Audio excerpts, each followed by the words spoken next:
Эта операция под кодовым названием «Летающая тарелка» произошла с 1977 по 1978 год. Имеет примерно 2000 страниц. В нем описаны наблюдения, сделанные бразильскими ВВС, более 500 фотографий и 16 часов видеоматериала с летающими тарелками и свидетельствами очевидцев. Этот доклад, прежде чем попасть в массы, проходил через высокопоставленных военных чиновников. После нескольких десятков лет молчания эта информация стала вдруг публичной.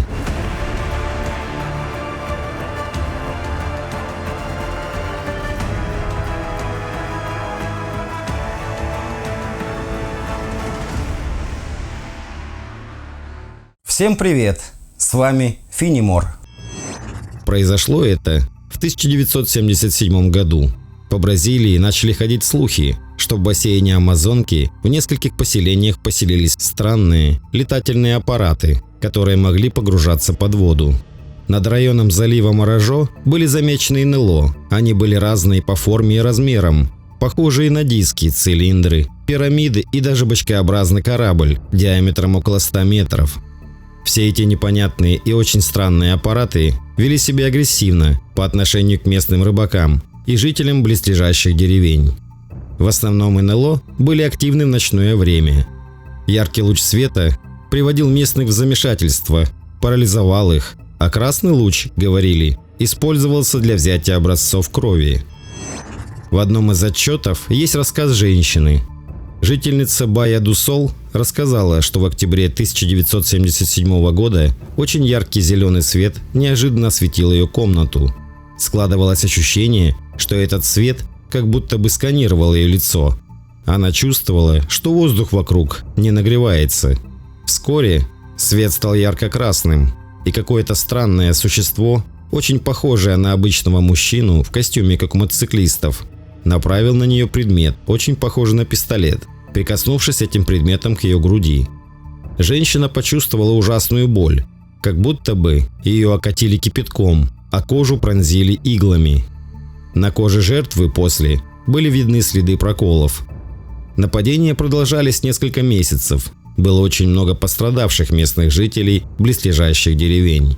Говорили также о подводных устройствах, которые утаскивали людей под воду. После всех этих случаев военными было направлено специальное подразделение ВВС. Руководил им капитан Йоранге Боливар Сарес Ногейра де Оланд Лима. Подразделение было отправлено для детального изучения этих инцидентов. Оланда к этим происшествиям изначально был настроен скептически, но в первую же ночь НЛО проявили себя. Отряд ВВС смог сделать снимки и составить отчет. Получив доказательства внеземной активности, он направил рапорт с неопровержимыми доказательствами командиру базы в Белеме. Вскоре Оланда назначили руководителем самой крупной и масштабной в истории НЛО операции. В составе группы было несколько десятков полевых экспертов и фотографов. Они собирали информацию в пострадавших деревнях и искали доказательства. Были опрошены все жители, собрано множество зарисовок, изображающих летающие диски. Было собрано огромное количество материала, особенно в первые месяцы 1978 года. Это позволило военным получить многие ответы на вопросы. Вскоре операция «Тарелка» была засекречена и изучена лишь последующие годы. Чтобы разгадать эту сложнейшую загадку, были назначены многочисленные исследователи, но их выводы не афишировали, даже после того, как официальный отчет был рассекречен в 2004 году. Спустя несколько десятилетий после этих событий капитан Оланд решил поделиться некоторыми сведениями, о которых ему до сих пор не разрешалось говорить. В интервью редактору бразильского журнала UFO Magazine Гавьерду он рассказал историю о сверхсекретной миссии, которую ему было поручено выполнить в конце 70-х годов. Сведения, полученные в интервью с Оландом, были шокирующими. Он рассказывал о реальном вторжении НЛО у восточного побережья Бразилии. Разоблачение Оланда было очень серьезным, и бывшего офицера ВВС заставили замолчать. Через 3 месяца он был найден мертвым, повешенным на собственном ремне. Трагическая и странная гибель Оланда привела в ужас всех тех, кто тоже пытался найти данные по операции «Тарелка». Всем стало ясно, что информация, связанная с операцией «Тарелка», скрывается от широкой публики, а кто пытается нарушить эту тайну, может внезапно оказаться на месте Оланда. Благодаря Оланду мы знаем, что же произошло во время операции «Тарелка» в 1977-78 годах в бассейне Амазонки. И это было реальное событие, которое является доказательством того, что правительству известно о внеземных гостях и визитах в течение нескольких десятилетий, но почему-то эта информация скрывается до сих пор. Поведение пришельцев были далеко не безобидными. Люди получали разного рода ранения от таких встреч с пришельцами. Погибшими значились более 4 человек. Погибло очень много животных, в основном домашний скот. Смерть их была мгновенной. Также были похищены люди, и больше никто и никогда их не видел. Предлагаю вам послушать это захватывающее, интересное интервью с господином Оланду. Если вы создали отчет, то это говорит о том, что в расследовании уже есть какие-то успехи. Да, когда я приехал, у меня уже были агенты, которые были посланы расследовать случаи появления НЛО, потому что это происходило так часто в районе Калерос, который относится к городу Вигия на побережье Пара. Мэр города послал офицера к командиру Комар, чтобы сообщить ему, что НЛО очень беспокоит рыбаков. Некоторые из них не могли больше заниматься рыбной ловлей, потому что объекты проплывали под их лодками. Временами некоторые объекты даже ныряли рядом с ними, в реках и в морях. Местное население проводило ночи на улице. Люди разводили костры и использовали петарды, пытаясь отогнать захватчиков. Паника заставила мэра связаться с командованием армии и попросить инструкций, и бригадный генерал приказал, чтобы я расследовал эти наблюдения. Как вы организовали операцию «Тарелка»? Сколько команд, сколько людей, сколько миссий и так далее? И организовали ли вы все задания? Но мы были командой, я был во главе ее. У нас было 5 агентов, все сержанты, которые работали во 2-м отделе. Кроме того, у нас были информаторы на местах, люди в местах появления огней на поле, которые помогали им. В то время я разделил команду на 2 или 3 разные позиции в стране. Понятно, что мы постоянно поддерживали связь друг с другом по радио.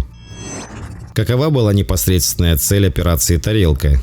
Наблюдать за летающими дисками, фотографировать их и вступать с ними в контакт? На самом деле, я хотел проверить эту информацию точно и полностью. Хотелось все объяснить и пояснить, потому что все говорили об огнях и объектах, и даже прозвали их популярными именами, такими как Купа-Чупа, поглощающие. И бразильские ВВС должны были знать, что происходит на самом деле, поскольку это происходило в воздушном пространстве Бразилии. Ответственность за расследование лежала на нас, но в начале операции «Тарелка», чего я точно хотел, так это подтверждение происходящих событий. Что побудило местное население назвать огни Купа-Чупа? Была серия историй о людях, которых коснулся луч света. Все они утверждали, что действие луча заключалось в высасывании из них крови. И действительно, мы проверили некоторые случаи и обнаружили, что у нескольких из них, в основном у женщин, были странные следы на левой груди. 2 прокола иглой вокруг коричневое пятно. Это выглядело как ожог йодом. И у этих людей кровь высасывалась в небольшом количестве этими лучами.